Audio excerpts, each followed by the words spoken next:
Good morning बच्चों। पिछले video में हम लोग क्वेश्चन आंसर कर रहे थे और समझ रहे थे, ठीक है। आज की वीडियो में उसके आगे हम लोग क्वेश्चन आंसर करने का प्रयास करेंगे और समझेंगे, ठीक है। देखिए बहुत ही अच्छा क्वेश्चन दिया है, ठीक है। इसका हम लोग आंसर करेंगे और विस्तार पूर्वक समझेंगे, ठीक है। ये क्वेश्चन दिया है, शुद्ध वायु तथा प्रदूषित वायु में अंतर स्पष्ट कीजिए, ठीक है। शुद्ध वायु क्या होता है और प्रदूषित वायु क्या होता है, इसके बारे में हम लोग को जानना है और लिखना है, ठीक है। तो आइए इसमें हम लोग लिखने का इसमें प्रयास करेंगे।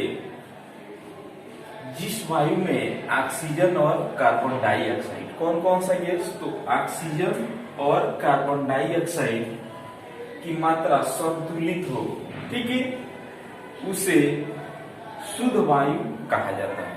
समझ गए आप लोग। उसके बाद है, जिस वायु में ऑक्सीजन तथा कार्बन डाइऑक्साइड की मात्रा असंतुलित हो, ठीक है, असंतुलित हो या कार्बन डाइऑक्साइड कार्बन मोनोऑक्साइड आदि गैसों की मात्रा अधिक हो, तो वैसी वायु क्या कहलाता है, प्रदूषित वायु कहलाती है, ठीक है। आप लोग इसको समझने का प्रयास कीजिए। देखिए कहने का मतलब है कि जैसे वायु दिया गया है, क्या चीज, शुद्ध वायु। शुद्ध वायु में क्या क्या होता है, शुद्ध वायु में ऑक्सीजन और कार्बन डाइऑक्साइड की मात्रा दोनों संतुलित हो, ठीक है।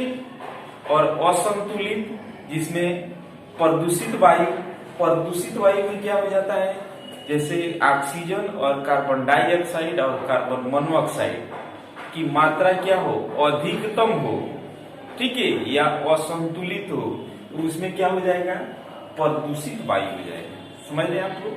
तो आप लोगों को बता दें कि जो है वायु जो है किस चीज से मिलता है, तो पेड़ पौधे से मिलता है, ठीक है। और पेड़ पौधे क्या करते हैं, ऑक्सीजन छोड़ते हैं, लेकिन कार्बन डाइऑक्साइड क्या करते हैं, वे ग्रहण करते हैं। समझ रहे हैं, ये चीज आप लोग को पता भी होगा, ठीक है। तो कार्बन डाइऑक्साइड को ग्रहण करते हैं और ऑक्सीजन छोड़ते हैं, ठीक है, तभी हर एक जीव जो जंतु को जो है ऑक्सीजन मिल पाता है, ठीक है। और इसमें हम लोग ये चीज समझना है कि आजकल आपके मौसम में कुछ ऐसे परिवर्तन देखने को मिल रहे हैं, ठीक है। इसको आप लोग थोड़ा समझने का प्रयास कीजिएगा।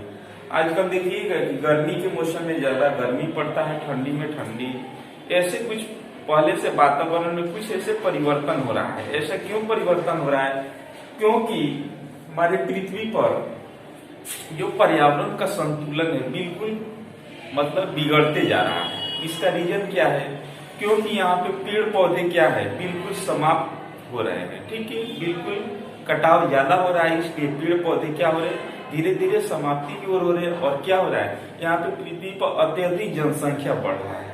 जब जो है इसमें CO2 की मात्रा, जो कार्बन डाइऑक्साइड, ठीक है, कार्बन डाइऑक्साइड की मात्रा जो पेड़ पौधे रहेंगे तभी तो ग्रहण करेंगे ना। जब पेड़ पौधे धीरे धीरे समाप्ति की ओर कट रहे हैं, ठीक है, तो ये आप लोगों को पता भी होगा कि कार्बन डाइऑक्साइड की मात्रा जब अत्यधिक बढ़ेगा, ठीक है, तो ये मौसम में बिल्कुल बदलाव आएंगे। समझ रहे हैं आप लोग।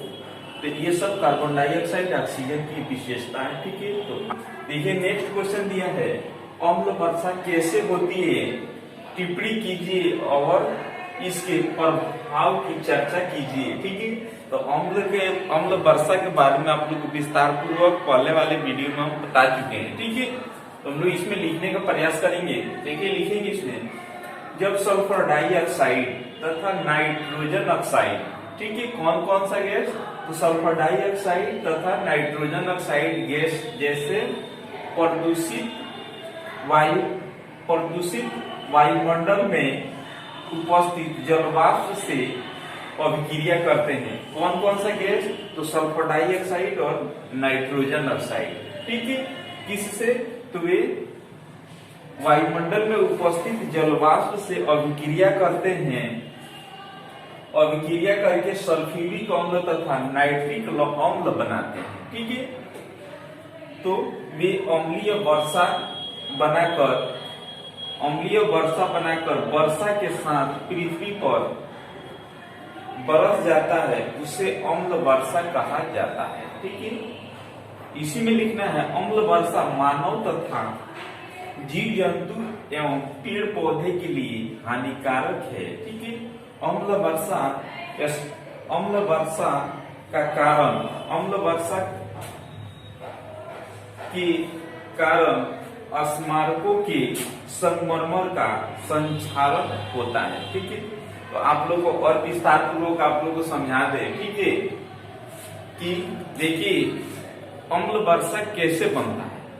तो अम्ल वर्षा जो है, जो सल्फ्यूरिक अम्ल, जिसको क्या बोलते हैं, तेजाब के नाम से भी जानते हैं। ठीक है, तो ये कैसे होता है, तो आप लोगों को बता दें कि जो जितने तेल शोधक जो कारखाने होते हैं, उसके जो बड़े चिमनियों से जो धुआं निकलता है, उसमें कौन सा गैस होता है, तो उसमें सल्फर डाइऑक्साइड गैस होता है। और कौन सा गैस होता है, तो नाइट्रोजन ऑक्साइड गैस होता है, उसमें मौजूद होता है। ठीक है, और वो गैस जो होता है जैसे ही वायुमंडल में जाता है, ठीक है, वायुमंडल में जैसे ही जाता है तो किससे, वे जलवाष्प से अभिक्रिया करता है। और जलवाष्प से अभिक्रिया करके क्या चीज बनाता है, तो जलवाष्प से अभिक्रिया करके सल्फ्यूरिक अम्ल एवं नाइट्रिक अम्ल बनाता है। कौन कौन सा गैस, देखिए सल्फ्यूरिक अम्ल और नाइट्रिक अम्ल बना देता है। और वही जो है वर्षा के रूप में वही बरसता है, उससे जो है क्या होता है, उसको क्या बोलते हैं, उसे अम्लीय वर्षा कहते हैं। ठीक है, और अम्लीय वर्षा का इससे जो है बहुत काफी जो है हानि है। क्या क्या हानि है, जैसे मानव के जीव जंतु, ठीक है, मानव के अंतर्गत मानव पे भी बहुत ज्यादा हानि है। और जितने भी पेड़ पौधे जीव जंतु जितने भी हैं, अम्ल वर्षा से जो है हर एक जीव जंतु का हानि है। और दूसरा बात क्या, इसमें आप लोग जो बड़े बड़े स्मारक होते हैं, जैसे क्या चीज, आगरा का ताजमहल आप लोग देखे होंगे, वो क्या चीज से बना हुआ है, तो संगमरमर से बना हुआ है। ठीक है, संगमरमर से बना हुआ है। और जो है देखिएगा कि संगमरमर बहुत ही काफी चमकीला होता है, लेकिन अब क्या हो रहा है, अब जो है उसमें कुछ उसका चमकीला जो है धीरे धीरे समाप्ति की ओर हो रहा है। तो इसका रीजन क्या है, तो इसका रीजन है क्या चीज, तो अम्लीय वर्षा। ठीक है, अम्लीय वर्षा के कारण जो है उसका रंग जो है क्या हो रहा है, उसका रंग खराब होते जा रहा है। तो ये सब अम्लीय वर्षा के सब विशेषता है। ठीक है, तो आज के वीडियो में इतना ही। ठीक है, इसके आगे कल और हम विस्तार पूर्वक जानेंगे और समझेंगे। ठीक है।